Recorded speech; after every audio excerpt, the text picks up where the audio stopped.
All right, hello everyone, and welcome to today's webinar, Gaining Executive Access, Why Your Traditional Approach to Securing Meetings is Not Working. My name is Steve Jones, Vice President of Marketing here at Corporate Visions, and I'll be moderating today's event. But before we get started, I'd like to go over a few housekeeping items so we can make today's event as interactive as we can for everybody. You've joined the presentation likely using your computer as speakers by default. If you'd prefer to join over the telephone, just select telephone in the audio pane and the dial-in information will be displayed. You'll also have the opportunity to submit text questions to today's presenter by typing your questions into the questions pane on the control panel. Feel free to send in those questions at any time during today's event, and we'll collect these and answer as many as we can during the Q&A session at the end of today's presentation. Also, as a reminder, following the event, we'll be sending all attendees a recording of today's webinar along with the slides within the next 24 hours or so. So with that, let's go ahead and get started. I'd like to introduce you to our speaker today, Rob Perillian. Rob is the SVP of Consulting Services here at Corporate Visions and is also a leading contributor to the soon-to-be-released book, The Expansion Sale. Rob, let me turn it over to you. The floor is yours. All right. Well, thanks, Steve, and thanks all of you for taking the time today. We had a huge amount of interest in the topic, so much so that my first reaction to it was, you guys all know that it's me speaking and not Tim Reister, because he's usually the big draw, but that's a little CVI humor for you. But I'm guessing it's not so much the speaker, it's the topic that got you all here, and we're excited to be walking through some of our latest research on gaining executive access. And I'm guessing it's so important, it's of so much interest here because, you know, we hold up executives as these mythical creatures. You know, they're probably on the scale of the universe's unknowns. They probably rate somewhere in between like the Loch Ness Monster and Sasquatch. And, you know, we like to think that they fundamentally, executives behave differently, they speak differently, they act differently, they make decisions, they must make decisions differently, and so understanding them is just a kind of a separate discipline in and of itself. And that's going to be kind of a meta question. We're going to be walking through some of our latest research and some specific studies on executive access. But there is kind of this higher level question of just to what extent do executives really act and decide differently than the rest of us mere mortals? So we'll kind of come back to that. And so the specific topic we wanted to look at here, some of the research that I'm going to be sharing with you here in our time together, looks at this question of how do you get access to an executive? Specifically, how do you break through the noise to get an appointment with an executive? And we know that that's getting harder and harder. That doesn't need any research or data behind it. That's pretty self-evident. And breaking through that noise is the topic here. So we wanted to look at the hard questions, meaning, is there a messaging approach that's going to be more or less effective when you're trying to get an appointment with an executive that you're not currently doing business with, your company's not doing business with their company, and you don't personally have a relationship with that executive? And we want to look at this in kind of two scenarios. The first is a direct solicitation, meaning you as a seller, you're going out and trying to contact through an email or a post of some kind and trying to get an appointment with that executive. And the second scenario that we ran a separate study on, we'll walk through today, is under the scenario of the strategy of getting a sponsored meeting, meaning you've got a champion at the client on your side, and is there a messaging approach that you can maybe coach that champion on in order for them to get a meeting with you with that executive? All right, so that's what we set out to do, and we're going to take a look at the scenarios and the research that we did here. First off, a little bit about design. What's important to know here is that this research that I'm going to be talking to you about today was done in collaboration with Dr. Nick Lee at Warwick Business School in the UK. Dr. Lee is one of the leading minds in the field of decision sciences. When we looked at this question, we took what we felt were some of the best proven messaging methodologies and strategies, things that had already been proven in other scenarios, to see how well do they hold up and how do they compare against each other in this context of gaining executive access. And so just as a quick overview of what those 4 test scenarios, these proven messaging strategies are. The first is unique product value proposition. So this is a model, proven model to articulate differentiation. Now, this is not kind of the old school feature function benefit type of strategy. This is a specific methodology that's meant to target to the client, to that prospect, through the lens of their point of view and a challenge that they face, how your solution can help them solve it in a different, better way. Those of you familiar with CVI's work may know this under the term power position. It's something we've been teaching for a long time, for about 20 years, but we've never specifically taught it, or more importantly, tested it as an executive access strategy. And so that's why we felt it deserved a spot here in the roster, and that's why it was included. All right, so that's number one. The second is what we call known business initiative and ROI. Now, this approach is probably the most common approach in most executive selling, executive access programs that you can find, not just ours, but lots of others. In fact, I can remember going back, way back in the day, doing selling to Vito, other great programs that have a similar methodology. But the idea here is, if you're going to sell effectively to an executive, you have to think like an executive, you have to talk like an executive, you have to speak the language of executives. So you have to show up having done your research. You gain your credibility by showing them that you know their organization, that you know their initiatives, you know the challenges that they're facing. You register that credibility, and then you share with them some quantified strategic business results, ROI and other measures that show that an executive cares about, that show results that you've gotten with other companies like theirs, that you can project out reasonably, that you can achieve for them as well, right? So that's a really probably the most popular one, known business initiative. Right, so that's number two, certainly deserves a spot in the roster here in the comparison. The third, provocative industry insight. So this is, again, a proven, tested methodology. And this is the whole idea of insight-based selling. So if you're familiar with corporate visions work, you'd hear us refer to this as our why change methodology, but there's others, whether you want to call it a provocation, an insight. The idea here in this category is, here you're introducing maybe a new need, a new problem, or a missed opportunity that the executive didn't know about, that you can point out to them based on your experience with other companies like them. And so this is something that, again, we've done some original research on, and this has been tested and proven to be the most effective approach in an account acquisition, approaching a prospect type of scenario. But this one also has never been tested specifically for an executive audience, so we wanted to see how this responded there. Certainly deserves a spot in the lineup as well. And then finally, an approach that's really been getting a lot of buzz, and specifically we're hearing from executives in tweets and social media posts and in articles, that executives saying that this fourth approach is what they want. Don't give me a value proposition, don't give me a pitch. Give me some competitive benchmarking. Tell me how I'm doing compared to other companies like me. And it's popular enough, and if executives are saying this is what they want, we certainly felt it warranted a spot here in the lineup. All right, so those are the four test messaging strategies that we used in the research.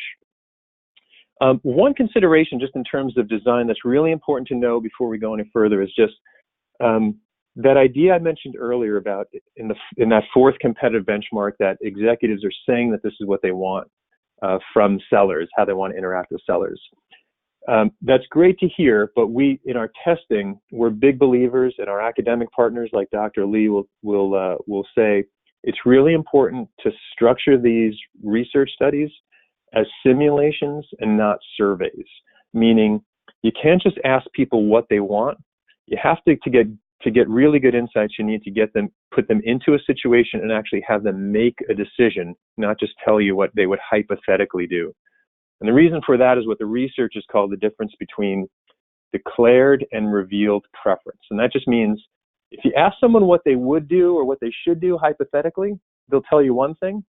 If you actually observe someone making a decision, putting them in a scenario and having them make a decision, humans in general, all the time, do things differently. They do one thing and say another, and say they do a different thing. All right, so it's really important in terms of design, and that's how all of this research that you're going to be hearing about today was set up, simulation methodology. All right, so what was the background here? So in that simulation, we recruited a panel of 400 executives as the participants in the study. You see some of the background scenarios. So again, this is the scenario they get put into a simulation, they have to make a decision. These are all executives. So those 400 participants, they were VP level or above at companies with 50 million US dollars in annual revenue or equivalent and above and larger. And I say an equivalent because the participants were from a mix of the US and Europe, mostly UK, but it was so more of a representative sample. So this was structured as the scenario they got. You're a senior operational executive. We set it up to be something like a president, a managing director. You've got responsibility for operations, technology, customer satisfaction. You're looking at the area of customer satisfaction and churn. Those metrics are not where you want them to be as the operating executive here. So you know you want to do something. You started looking into it. You haven't decided or committed to a specific course of action. But as you and your team start to look into it, word gets out. Vendors, outside vendors, like they will do and like they should do, started going directly to you and trying to get time on your calendar. Okay, so that's the scenario that all these participants were put into. And then they were randomly distributed among those 4 different messages. They said, here's a solicitation you get from a rep, from a vendor. You're not doing business with this company. You've heard of them. You don't have a strong opinion, positive or negative, and you don't know the vendor rep, right? So we want to frame this up in as practical a real-world scenario as possible. They were then exposed to one of those 4 messaging scenarios. And then we asked them lots of questions about making a decision. Would you take this meeting? Would you decline the meeting? Would you delegate the meeting? And a whole bunch of other follow-up questions. And so that's how this all played out. And so now the winner is, we get a drum roll. Well, as it turns out, there wasn't in this first pass a clear winner. Now don't worry, there's some tangible insights here. And the data does tell a story, so we will reach some conclusions. But in the first pass of the results, there wasn't a clear winner. What there was one clear loser for sure.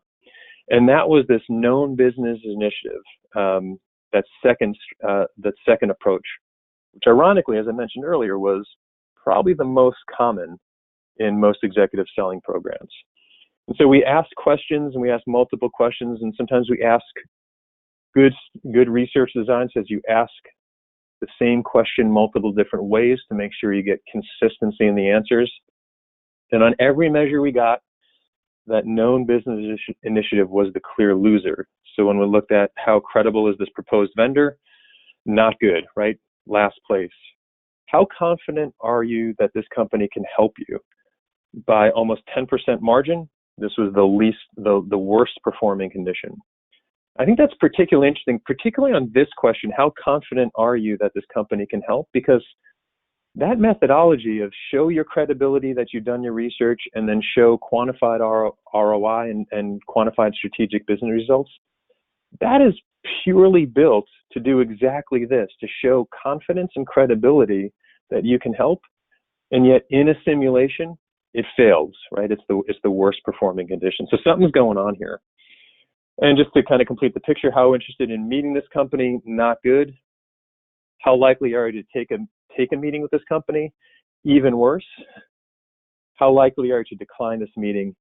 Even worse still. So we've got a clear loser, something that we can certainly cross out of the list here. Before we move on, so we can certainly narrow the field, and we're going to kind of go through and make sure we get to some concrete conclusions here.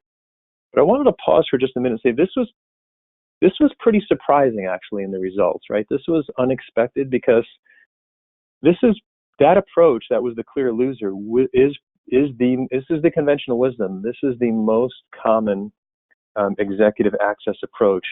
So why is it that it was performing so poorly, right? It's built up to speak exactly to the language of C-suite executives.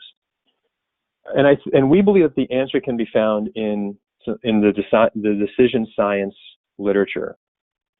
So those of you who know our work, you might have seen this slide before, and we talk a lot about the status quo bias. It's one of those fundamental hidden forces that really influence how people frame up value and make decisions. And put simply, it's just the idea that people naturally resist change. People naturally have a bias towards sticking with what they always do. And if you've heard us speak before, you've seen this figure which talks about the status quo bias and the 4 root causes, the antecedents, as the academics would put it, of status quo bias.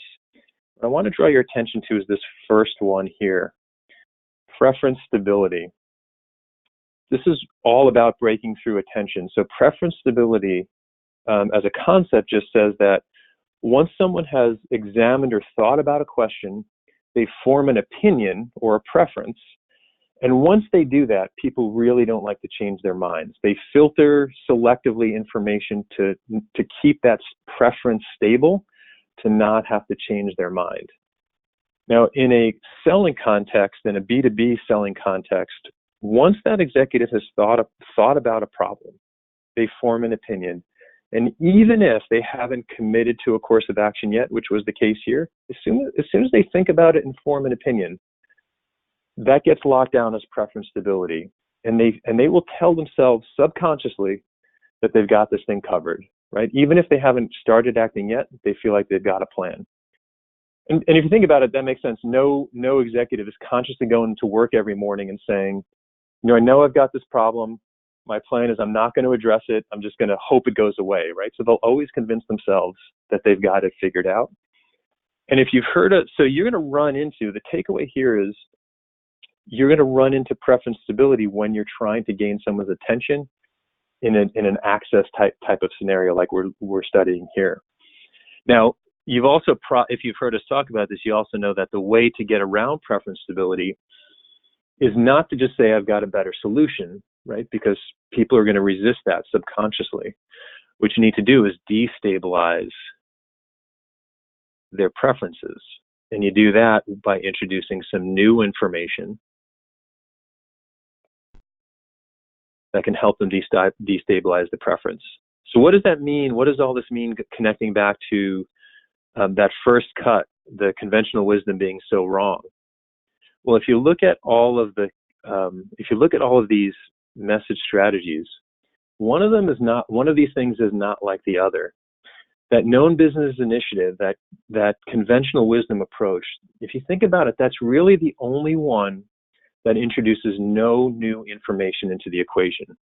All you're doing, even though it seems like, well, I'm talking the language of the executive, what you're really doing is just parroting back what that executive already knows, right? Demonstrating that you know their customer challenges. And then, you're projecting out some ROI type results or some quantified business results, but how much credibility, how much credence do you think that executive is going to put on that from a seller that they don't know, from a vendor they don't do business with? Obviously not very much. And so there's really no new information here.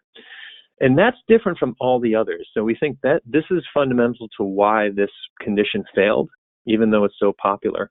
All of the others, even this product value proposition, there's something in there about sharing how your solution helps with a problem in a new and different way. It sheds some new information on something they've been thinking about.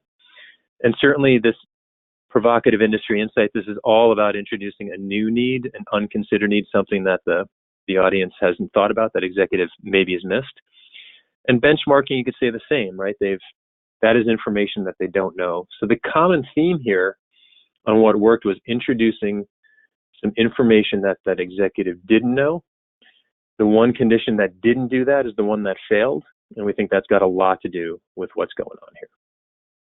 All right, so we can make that cut and we get a little bit of explanation behind why that's happened. So then where do we go from here? We're down to 3. How do we narrow the field a little bit more? So the next cut that we determined, and we look closer at the data, it told us where to go. Remember I said earlier how the academics, our research partners, will tell you that you have to ask the same question in multiple ways to make sure you're getting consistent answers. If you don't get consistent answers, then any conclusions you draw are not going to be reliable. They're not going to be stable. And on a closer inspection of the data that we got back in the study, we started to see that play out.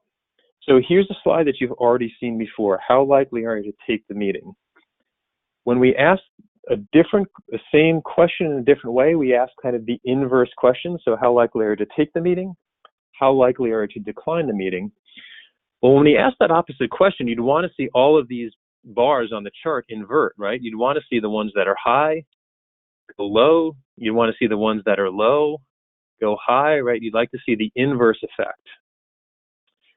But we didn't get the inverse effect, right? We got a lot of instability specifically around the unique product value proposition, right? The others behaved like you'd want them to. The one that was really bad, the loser, known business initiative, it was the loser in both, right? And the other two on the right, they inverted like you'd want them to get consistency. Not so much with that unique product value proposition. And so here you got inconsistency in answers. That's a huge red flag. Dr. Lee and others will say that says that you can't really trust those results. And even if you can, I don't know how good I'd feel about something that, on the one hand, on the left, it gives me a high odds of getting the meeting, but it also has a pretty high odds of getting the meeting declined as well. And if I'm playing the odds, I don't want to go there. So we can reliably strike that unique product value proposition. It's just not going to be a reliable condition, and we don't want to play the odds there. All right, so now we're down to two: product industry insight and competitive benchmark. And so where do we go from here? Now, I'm going to be real clear here. If we were to just look at the data from this study, we don't really have a clear winner. And so you might say, well, you can kind of pick either one of those. We're really transparent here when we are speaking specifically from the data and when we're extrapolating a little bit, and that's what I'm about to do. But we can draw one final conclusion here based on some earlier research that can be really informative on the scenario we're looking at here. And so some of you, if you follow our work, you might have seen about 1.5 years ago or so, we did a Why Now study. The scenario here was closely related. It was still with an executive audience, almost an identical panel of participants to the one we've been talking about. But in this study, it looked at what's the most effective messaging approach to get an executive in a meeting to move forward with your proposal, to approve it rather than defer it.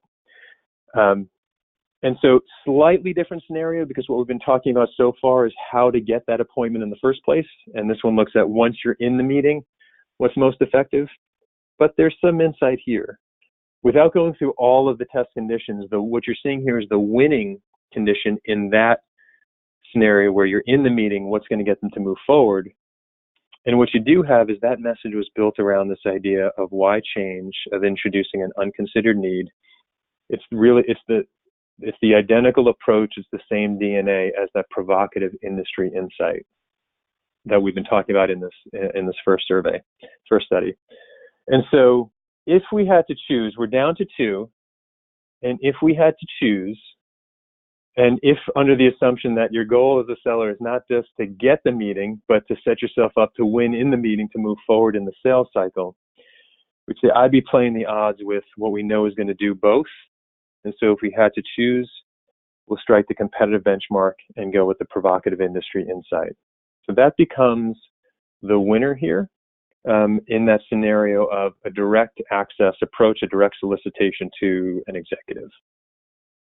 All right, so we're down to a winner. I want to just go back though and point something out. Some of you may have caught it, but I don't want to speed through it.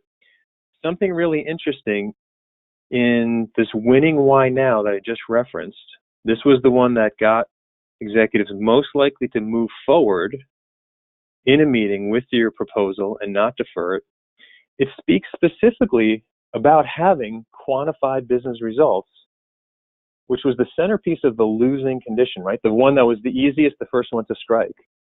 So how is something like ROI and quantified business results, how can it be in the winning and the losing condition, right? What's going on here? Well, there's some really good insights here to be had about how to use ROI the right way, because when it was used as the centerpiece of an access, a prospecting email, you saw how miserably it failed. It has a role here in the winning combination when you're in a meeting to get the executive to move forward. And it all has to do with the timing. When in the message that data, that information, the quantified strategic business results shows up. So we're going to draw on this from some other established decision science. Daniel Kahneman, Nobel Prize winner, he talks about, in his book, Thinking Fast and Slow, he talks about two decision-making systems in the brain. System one, that's the fast, intuitive, that's the survival mechanism, your amygdala, your fight or flight mechanism in the brain. System two is the more deliberate, the more rational, logical, and analytical part of the brain. And what we know through brain imaging, through neuroscience, is that system one, that fast acting system, that survival mechanism, that's where decisions happen.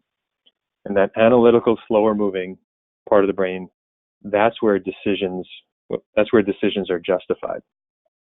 In some ways, I think about system one, system two is like, kind of like the horse and the rider, right? The rider thinks they're in charge, but if there's a serious disagreement, difference of opinion, the horse is getting its way, right? And that's the way with system one and system two. People will explain their decisions in rational, analytical terms, but when push comes to shove and the decision has to be made, it's system one that's making the decision. Now, really interestingly, system two, that slow part of the brain, is where language processing happens. And so this is why, if you've ever heard Tim Reeser talk, you may have heard him say, when you ask someone to explain a decision that they've made to you, they may be unwittingly lying to you. And that's because when we as humans make a decision, when we go to explain it, we literally, the part of the brain that we use to process that language can't access the part of the brain that made the decision, right? So what's the takeaway here with this idea of quantified business results? Well, remember, when it was in the winning condition, it was right at the end. It was the last thing the executive heard. And so what we know about rational analytical data is that people don't use it to make decisions. They use it to justify their decisions. They use it to explain their decisions to themselves and to others. And that's why when you're in a scenario where you're already in the meeting, and if you go back to that why now message framework, you're already in the meeting. You've already gained their attention. You've already introduced some uncertainty. And then at the end, you can introduce some of those quantified data so that they can rationalize the decision that they've made. So, but when you're looking to gain an opinion and you've got a couple of seconds in a prospecting email and you're trying to get access to them, that is not the time. That's why that approach in that scenario failed as badly as it did. All right, so we got a little bit of the explanation why. And again, the key takeaway here is know when to use that ROI, that quantified business data information. It's got to be at the end of the message, not at the beginning, and certainly not in your access in your prospecting emails. Right. So that was some of the insight around the direct access study. I want to spend a couple of minutes on this other scenario around sponsored meetings. So again, this is the idea that you've got a champion that you've cultivated. They've agreed to get a meeting for you or to sponsor you up to a meeting with their executive that you're trying to get airtime in front of. I want to just be clear about what we are and we are not testing, what we looked at in this round of research. It was specifically that champion was going to get you a meeting. So we wanted to look at what's the messaging approach that worked most effectively there. We did not measure if that sponsor was trying to carry all the water and get the decision made for you, right? So this is not let me run this by my boss and how do you coach your champion to get the decision made in your favor. It was just, this is how your champion will get you a meeting with the boss, right? With the executive. The other thing I'll say is, even though we looked at all similar panel, the exact same message conditions, we tested all the same messaging strategies, and we did get some insights there. But what we can't get reliably, what we're not comparing here is does direct access work more or less effectively than a sponsor, right? It was both of those scenarios. Within the sponsored meeting, is there a specific messaging approach that works better? We can't compare across the studies. The data and the design it's not reliable. It's not something that we would feel good standing behind. Okay. So with that though, the background on this scenario, almost identical to the first we've been talking to. We impaneled a new group of 400 executives, same criteria, VP or above, 50 million and above, same scenario. You've got the same problems. You're in the same type of executive role, same simulation, not survey design, same 4 messaging strategies. The only difference here was it was just written from the voice of, instead of that executive that participating saying, here's what I as a seller can help you with and can do for you. This is written from the voice of, I as a direct report to this executive, I've met with this vendor and I'm recommending that you take a meeting because here's what they can do for us, right? So it's just shifting the perspective, but all of the fundamentals are the same. So we run those 400 through the simulation, try and get a clear winner, same test conditions. And so what happened here? Well, an interesting thing happened here. Here's one of the results slide. How interested in the meeting are you as an executive? And you see this kind of slope. Remember the principle we talked about earlier, that you have to ask similar questions in different ways to get consistency? So the first was on the left, how interested in the meeting are you? On the right is how likely are you to take the meeting? And unfortunately, look at that, we got almost the exact opposite slope. As it turns out, when we looked at all of the data, there were no clear patterns, there was no clear winner, there was no clear loser. In fact, I think if we set out to design a study that had no clear winner and no clear loser, we couldn't have really done any better. All of the results came back mixed. Now, that doesn't mean there's no insight there. That does tell us some things. What can we take away from that? Well, it seems like in that scenario where your champion is going to sponsor you to get a meeting, that it seems like at that executive level, the trust that executive places in their direct report seems to transcend what they say, right? So it's more based, they're going to agree to that meeting more based on the relationship with the person, not necessarily on what they say. Now, why is that useful? Doesn't seem like a clear takeaway there. Why is that useful? Well, it says to me that if you've got a sponsor, if you've cultivated that champion, and they're going to get you that meeting, you don't have to sweat too hard about exactly coaching them up really specifically that they have to nail a specific methodology to maximize your odds of getting the meeting. The trust is going to carry the day for the most part. Now, you see some asterisks there. That's, again, just remember that all of the messaging, the 4 messaging strategies that we tested, those are all proven effective messaging. So I put the asterisk on there saying, assuming that direct report has a reasonable business acumen and can articulate a business case reasonably well, the nuance of exactly what they say or what approach they say is going to matter less than the results. And so that also, again, is helpful that you don't necessarily have to sweat how much you coach them up. If they can do a reasonably good job articulating the business case, your chance of getting that meeting are in fact good, right?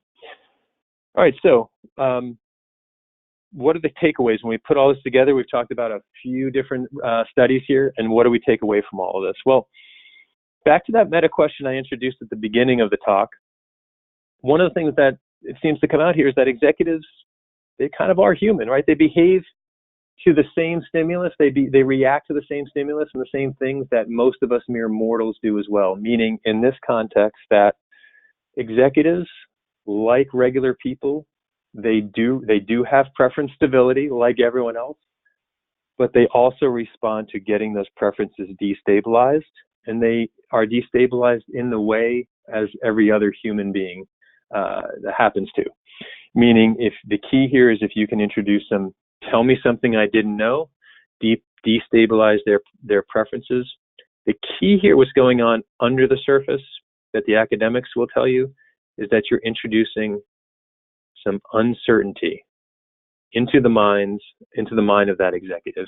If you can do that, they respond to it, their attention is gained, they're more likely to get a meeting, to give you a meeting, give you time on their schedule. So in that respect, that's one big takeaway.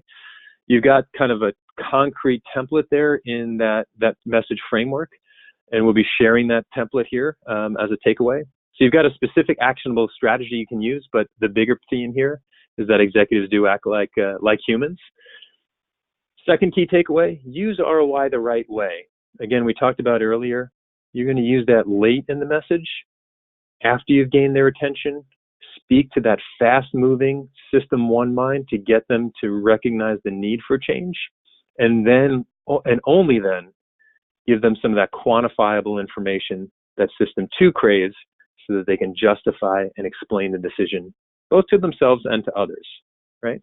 And then finally, when you're in a sponsored, if you've done the work and you've got a champion, a sponsor on your side, use it. And the good news there is their relationship, if they can articulate a reasonably good business case, you don't have to sweat the details of exactly how much, what messaging approach. They don't have to nail the message. If they do a reasonably good job, their relationship is probably going to get you time with that executive. All right, so we've got a couple of takeaways there, overview of our latest round of research. And Steve, I'm about to hand it back over to you. If you want to hear more, we've got a full write-up of this latest round of research is coming out in the upcoming issue of the International Journal of Sales Transformation. It's coming out soon. And also, if you just stay tuned to our website, we've got our latest State of the Conversation report, which will include write-up on this latest research, and that'll be hitting our website in the next week or so. And so stay tuned for it there. With that, Steve, it looks like we got a little bit of time, so I don't know if questions came across the chat. Happy to take some of those. Awesome. Thanks, Rob. Really appreciate it. That's really good stuff. We do have several questions coming in here, but just as a reminder, you can still submit questions through the questions pane in your attendee control panel. Our first question is, can you provide some examples of some great provocative insights that you've seen at Corporate Visions? Yeah, we can provide lots of examples. That's some of the work that we do. I think maybe the best way to answer that question in terms of what do those message frameworks look like is we'll share, and in the journal article, and we can post this, we share all of the information. So the actual messages that were used in the study, we can share those out so you can see exactly what the winning and the losing ones look like in that context, and then also that actual framework. So what's the template so you can create those messages on your own? Absolutely happy to share those. Awesome. Thanks, Rob. Next question here. For the sponsor messaging, if the sponsor is very green and you aren't sure about the relationship, how would you contact or what messaging would you offer up? Yeah, so there might be a couple of questions in there. So the first is if they're green and you're not sure about the relationship, what is there a way to, what do we have to say about there if I'm kind of reading into that question? What I will say in terms of the setup of the research, we didn't want to lead the witness or make this kind of like an artificial scenario. So we did not specifically say that we didn't overweight, meaning we didn't say this trusted senior long tenured direct report. We just said one of your direct reports comes to you. So it doesn't mean, it was not dependent on there being a really long-term, high trust relationship there. It was just that they're a direct report. There can be, I'm sure there can always be exceptions that it's someone's first month on the job or something like that, but there should be some tolerance. I would expect there to be tolerance in there for, it doesn't have to be a super long-term high level trust. We didn't anchor it there, and we set it up deliberately that way. But then the question then is, if you're still with someone who maybe is relatively green and you're unsure what messaging approach, would you take? We're always clear, the data in that study said that all 4 of those performed about equally as well. So I can't say clearly the data says do A or B or C. I guess if you press me on my opinion, given the success of the provocative industry insight in that direct access scenario, I'd probably lean there just for that reason, because it won in a different scenario.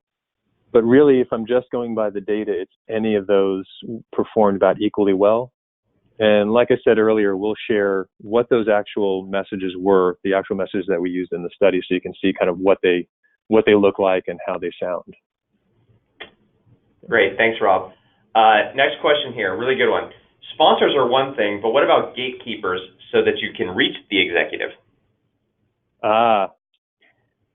So gatekeepers versus sponsors. And,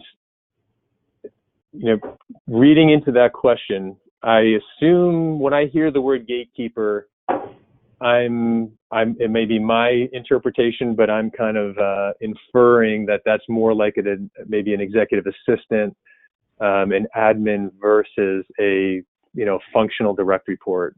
And remember, this was set up as the participants were pretty senior executives, so even a direct report here might be a VP level or certainly a director level. So you're still dealing with pretty savvy business people as the champion. In terms of a gatekeeper, I hate to dodge, but at this point we like to stick to the facts. We didn't test that scenario, so I don't have a lot that I can really point to. I guess I would go back to the closest thing I could say is I'd go back to that direct access, the direct access message, that if it can find its way to the executive's eyeballs in one way or another, we have that insight about the provocative industry insight message. That's probably as close as I can get to it. But I love the topic. Our research is usually, almost all of our research is spurred by interesting questions we get from our customers and audiences, and that's a real interesting one. So maybe stay tuned, maybe that's a topic for further research. I love it. Fantastic, Rob. Next question here. I work for a very early stage company. Product is still free. I find it really hard to get people on the phone when there is no ROI on the line yet. How do you create a sense of urgency when you're more so trying to establish a relationship versus close a deal? Yeah, well, one thing we talk about there is just it's hard to do everything in one motion, right? So that's why we kind of split out these studies into different scenarios. So, what we've been talking about today is meant to simply get, and this was set up as like, you're sending emails, prospecting notes out to executives. And I think it's important to not ask too much of any one moment, meaning the job of this type of message that we've been examining here is simply to get the meeting. Then we have that other methodology, the why now, for when you're in the meeting, how to not only gain the executive's attention, but to move forward. So when I hear that question, maybe the first bit of advice, I think there is something about free and perceived value is, that can be difficult when there's no skin in the game. But if you're trying to gain executives' attention, I would say do it a little bit at a time. Don't try to get your sale closed in a prospecting email. If you can just give them something interesting, the old saying, tell me something I don't know about a problem I didn't know I have. If you can just get them something of interest, and you can gain some of the time in their calendar, you earn some time to tell a more fuller story. But it's always got to be from the lens of what's in it for the executive. That provocative industry insight message is all about, the power of that message is not talking about your solution. It's talking to them about pointing out a problem or a challenge or a missed opportunity that maybe they didn't know they had or hadn't fully considered. And we know from the decision sciences that if people are very motivated to avoid loss, and so if you can help someone, that executive, avoid a loss, there's a lot of value there. Now, yes, there's a solution behind that. Ultimately, you need to sell and get them to buy, but I'd start there. If you can point something out to them, You'll earn a ton of interest and you'll get a ton of credit for that, and that'll get you on your way. Great, Rob. Yeah, and a lot of really, really great questions pouring in here. Next one is, are there other stages in a sales process where provocative messaging is also recommended? So yeah, there's a lot to say about that. So in terms of stages of a sales process, we'd say early on, and again, starting as early as the prospecting note like we did here, all you want to do is get their attention, right, so that you can get some appointment. We've got some insight there. We know through the why now research, we know when you're in the meeting with that executive, you still want to be introducing some of that unconsidered need that we just talked about to gain their attention. And so provocative messaging is going to be really important there as well.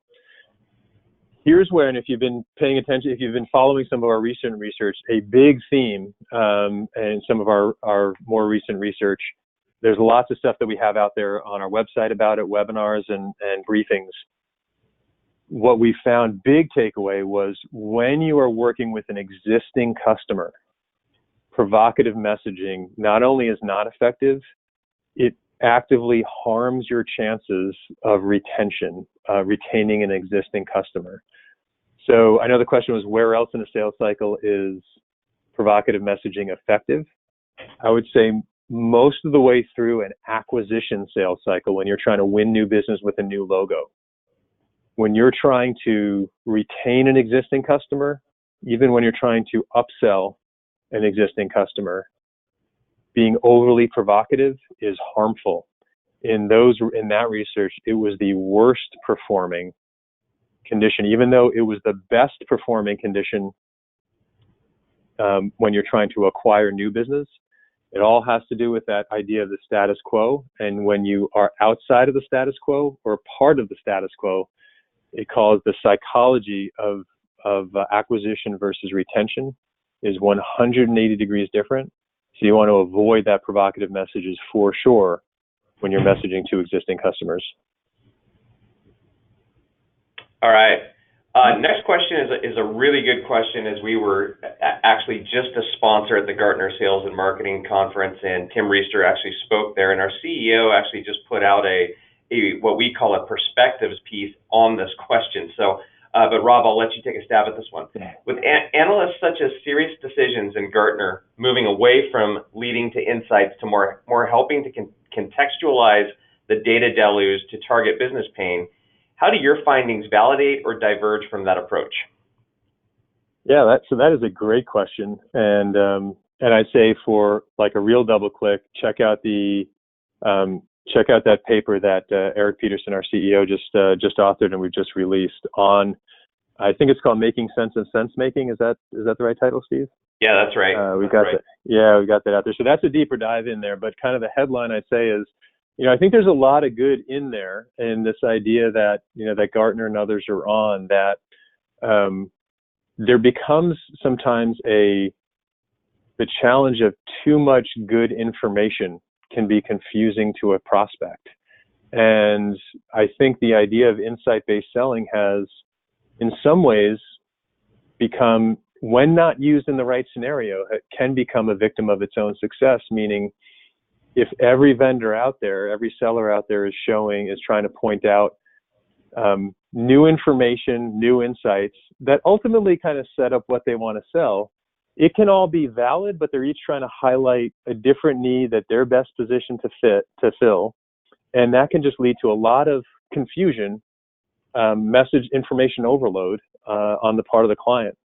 And so we are in agreement with Gartner and others who say the future of selling, there has to be a role of meaning making, of sense making, helping that client sort out all those conflicting messages so they don't just get bogged down and confused.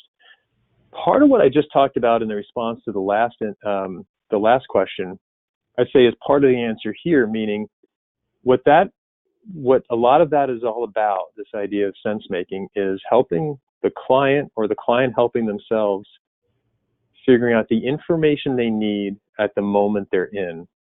And so a simple example, but a really meaningful example of that, is knowing where is that customer in terms of the solution set that they have, and how you as a sales rep can add to that confusion if you're not taking the right approach, or can you help them make sense of it?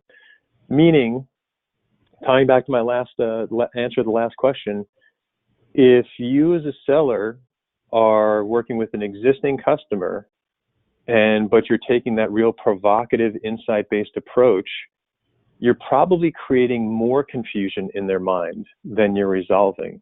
And so that's very much in line, we'd say, as thematically with what Gartner and others are saying.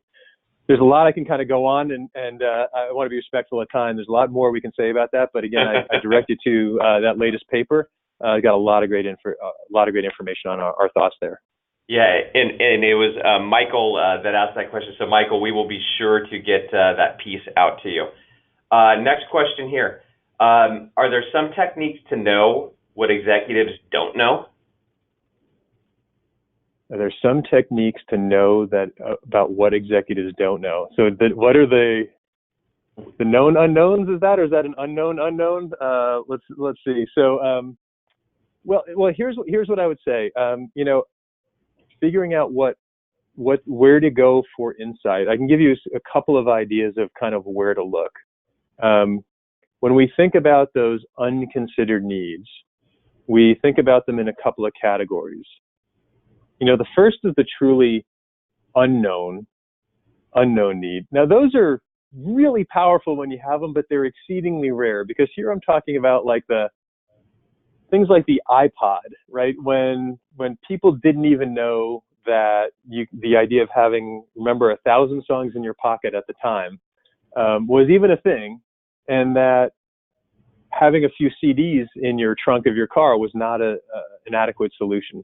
Like, those kinds of insights that you can share with a really groundbreaking product, those are great. They're really rare. They happen like a couple times a century. So that is one category. The next category is an underappreciated need.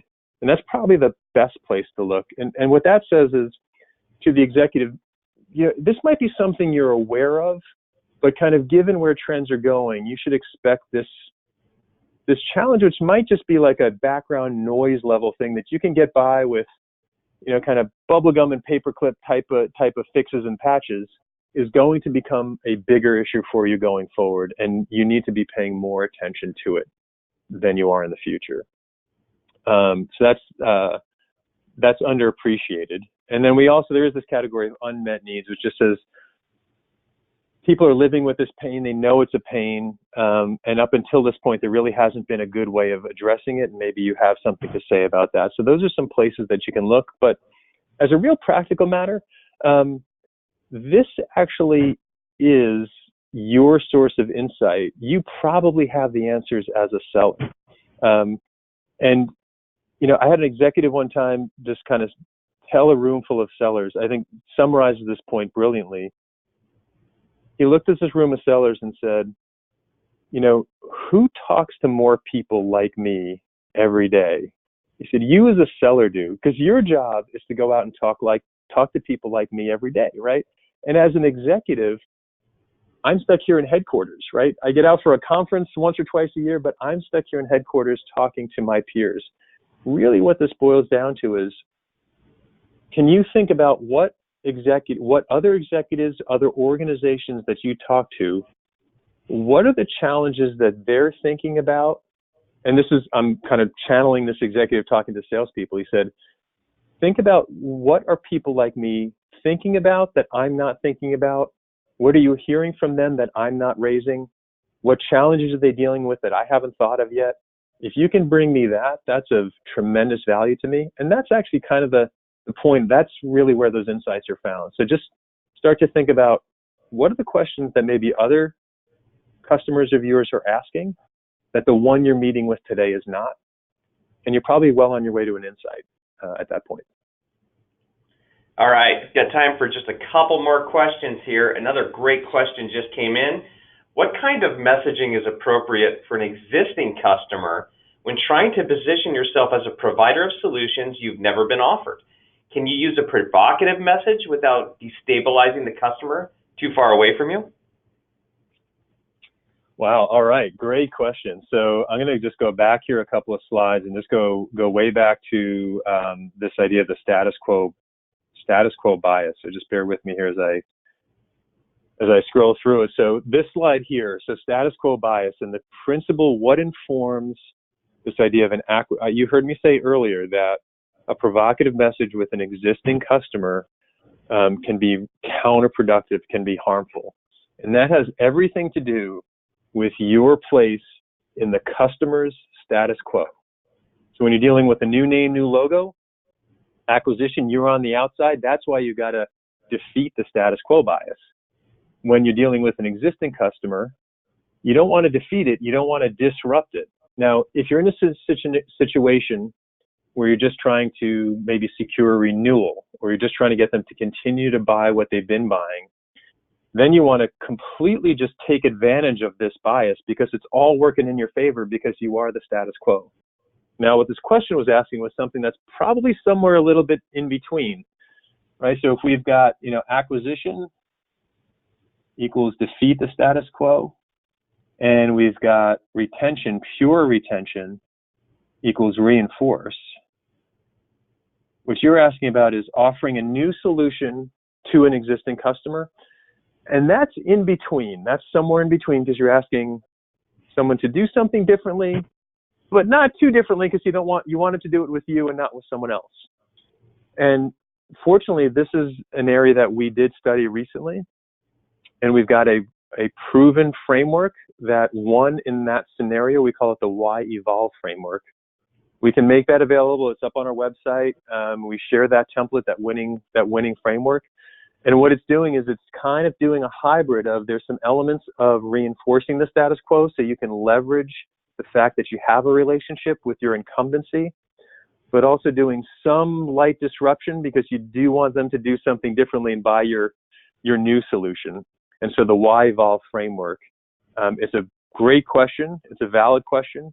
And fortunately, we've done some research on that. So happy to share that research and that framework. All right.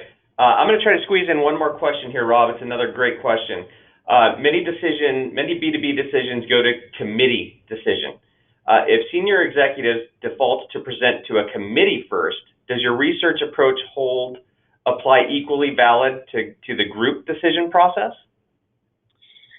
Yeah, another great question. So group decision making, we know that's a big deal, right? We know there is no such thing as the old school. Who is the decision maker in this? Because group decision is just reality, at least for any kind of complex B2B sales, which is really where all of our work is done. So what's the dynamic here? If I go back to kind of a fundamental decision science principle, there's this thing called fundamental attribution error, and it's a technical term, but really what it means is that sometimes we give too much credit or too much weight to people's situation versus their disposition. And what I mean by the classic example of this is you're driving down the road and someone cuts you off. And it's really easy to attribute some qualities to that person who just cut you off, right? They're an asshole, right? They cut you off, they're a jerk, you honk your horn. What you never know about them, right, is that maybe they just got a call that a loved one is in the hospital. Maybe they're running late to a flight that's really important that they catch. Their situation might have more impact on their actions than their disposition.